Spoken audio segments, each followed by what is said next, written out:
fellow Americans and friends and subscribers around the world.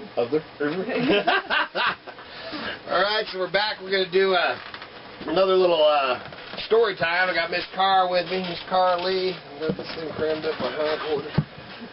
So we're going to go and we're going to do some story time about, we didn't hunt, or I gave up deer hunting for quite a few years because it just got so crazy out there, and another story for another time, but people shooting over our camp and stuff like this, you know, with all the flatlanders, you know, moving to Idaho and buying a gun, all of a sudden they think they're the big bad hunters.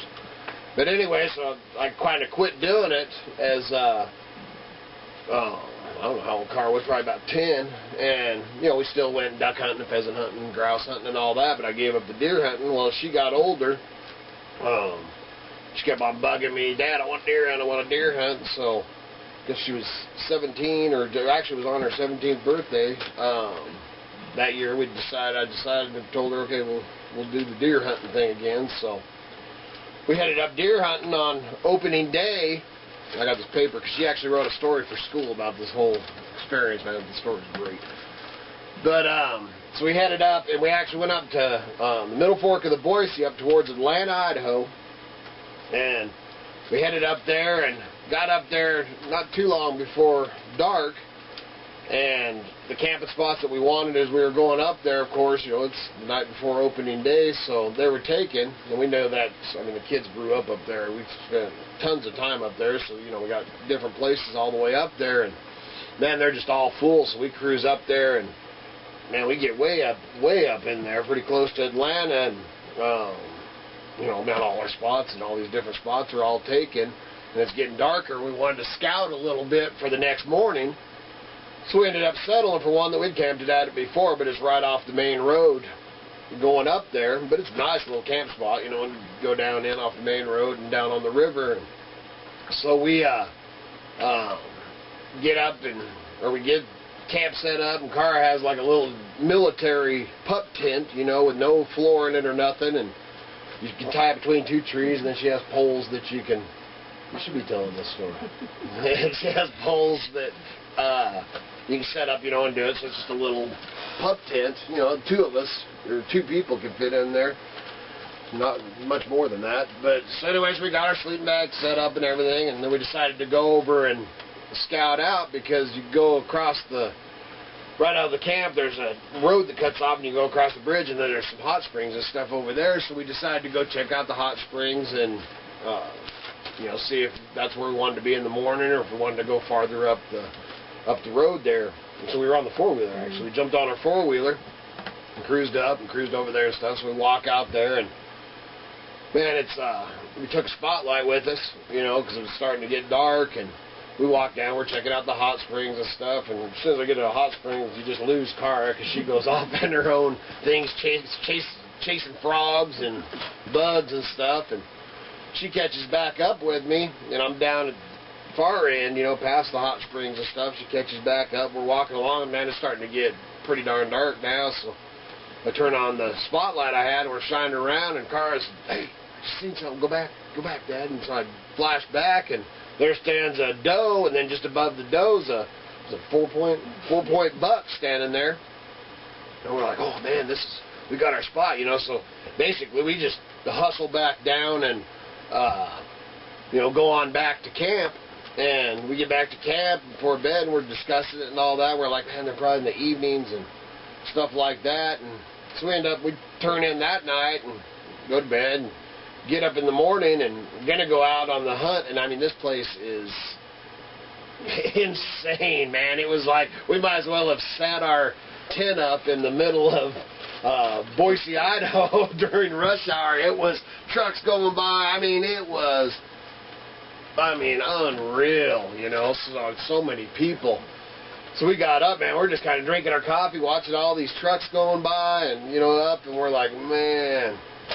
So we decided, well, let's just kick around here, and we'll, you know, go ride around on the four-wheeler some, and do a little fishing and stuff like that, and then we'll do the evening hunt, because we know those two deer were over there.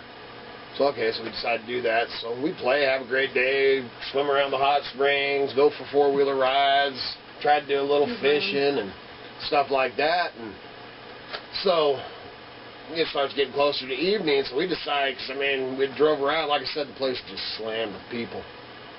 So we decided to go back over where we'd seen them too, across the bridge there and over past the hot springs. So we go back in there, and, man, we get all settled, man. There's this big old tree snag, and, you know, just, I mean, picture perfect, man, place to hunker down. So we hunker down there and, you know, sitting there, man, and you can hear stuff up in the hills and stuff, and pretty soon we hear a brrrr.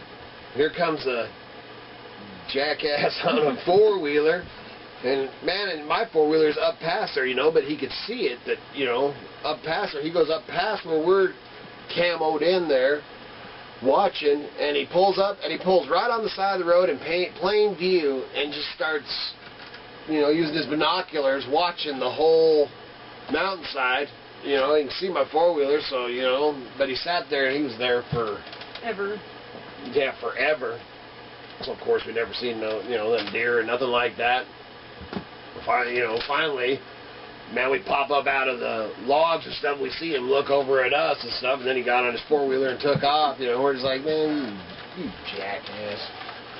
So, so we ended up going back to four-wheeler, went back to camp, and, you know, we were all pretty disgusted, not happy with the whole opening day thing. So we ate some dinner and got our, you know, sweat stuff on, ready for bed. So we end up eating, going to bed, and man, I got the fire just roasting, and, man, it's, you know, we went to sleep, and I wake up. I don't even know if you'd woke up, but I woke up, man, and it is just hotter than all get up in that little pumpkin's amazing. Man, so I fling open the door, the flap, to get some air, and when I do, I see something move out by my trailer. So I got my trailer for my four-wheeler. And, man, I can see the kind of the silhouette of it, and I'm all, I think it's a bear, and I'm all, Car, I think there's a bear out there. She's all, uh-oh.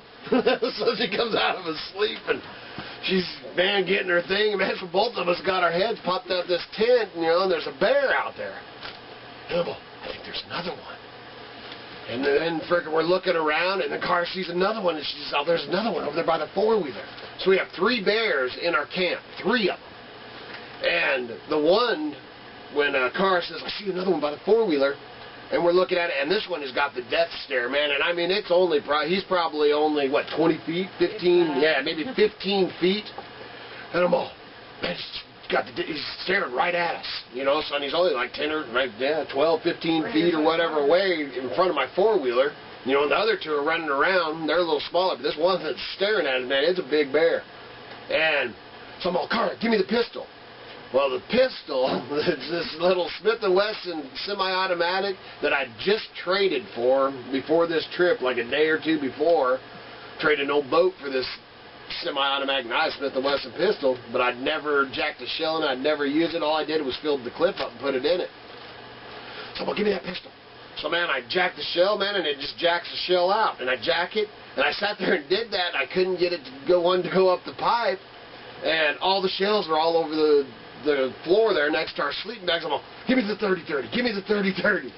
So she hands me the 30-30, which we know it has 3 shells in it, and the other ones are in the four-wheeler that's right there by that bear. So we're like, okay, man, you know, so I mean, the adrenaline's going, and, you know, I don't want to shoot the bear unless it attacks us or, you know, is messing with us. So I just look over, and there's a stump over it with a bank behind it, and boom! Man, and I'll tell you what, the 2 bears, they turned, man, they were tripping over themselves, and they were gone. But I look over at the four-wheeler, and that one's still just standing there, like this, looking at me. Or looking at us. So I'm all, we got to get to the Dodge, you know, to the pickup truck. So, man, we slide out, and this bear, man, it's just standing there just staring at us, you know, like 15 feet away, and it's a big old black bear. So, man, Car, I just kind of stay behind me. So, man, she kind of eases over with me and stuff like that. Well, the bear, by the time we get to the Dodge pickup, the bear's lost interest in us. And he just goes moseying around, and or no, I swing the Ford, or I jump in the Dodge, huh? Yeah, we get in the Dodge. Okay, we get in the Dodge, man, and I swing around, man, and I'm pointing the lights, man. I'm going vroom, vroom, like this and stuff at the bear, and he's just looking at us in our headlights. Just, I mean, didn't give a care in the world, just staring at us. So, man, I stop, and he just starts to kind of mosey down towards the creek. So me and Cara get out of the truck, and, you know, and I go over to the four-wheeler, and I get the rest of my shells, you know, and jack some more shells in the 30-30, and, We grabbed the spotlight out of the Dodge, too. oh, yeah, and I grabbed, that's right, and I had a big spotlight, so I grabbed the spotlight out of the Dodge, and I shine it, and and he's probably, at this point, right, you going down to the river, he's probably 20 feet away, and Cara's all, oh, ain't he cute? And I'm all, Cara, he'll eat you. You know, I thought she was going to go up and pet him or something. So we're staring, you know, got the spotlight, man, staring at him, and he's just moseying around and doing stuff and just doesn't even care about us at all.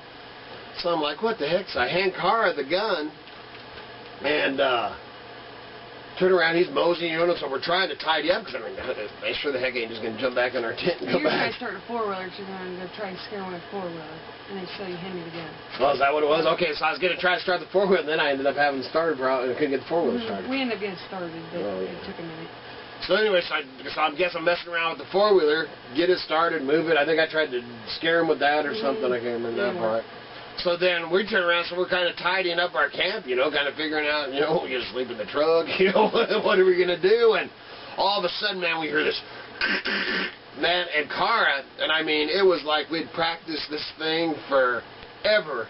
She was, the bear, somewhere, you're behind me, right? I was in front of you. Okay, so yeah, she's in front of me, and the sound comes kind of from behind me, and Cara just spins with all in a one motion, and it hands me this gun, and she like started to cock it, and hands it off to me. I finish the cock, go like this, and turn around, because we thought we thought this was it, man. He was coming for us, and that freaking bear was chasing a dang squirrel, and we heard the noise, he was trampling through the things, and he ran up the tree and was hanging up in this tree after this squirrel, man. We were like, oh my God, man. So, The tree wasn't very far either. no, that was, all of this happened within, what, 20, 25 feet of the whole little area.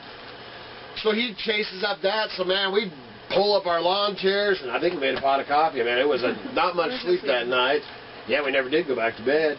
So we sat there and drank coffee, and I mean, he just moseyed around the whole camp. Never aggressive whatsoever, and I mean, this went on for a couple hours, and finally his big old butt just moseys out. I never shot another shot trying to scare him off or nothing, because I mean, he didn't care.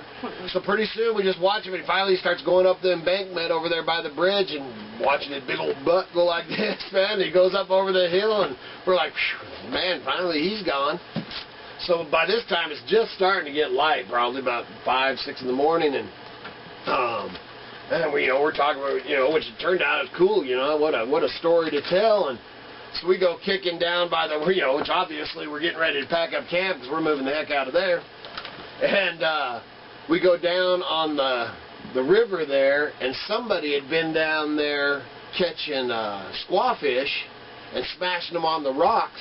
And I mean, it was disgusting, man. They had, everywhere. Just everywhere. So that's why them bears were there. Man, they, they're like, man, them humans, they're in our kitchen. So, needless to say, we packed up and we got the heck on out of there.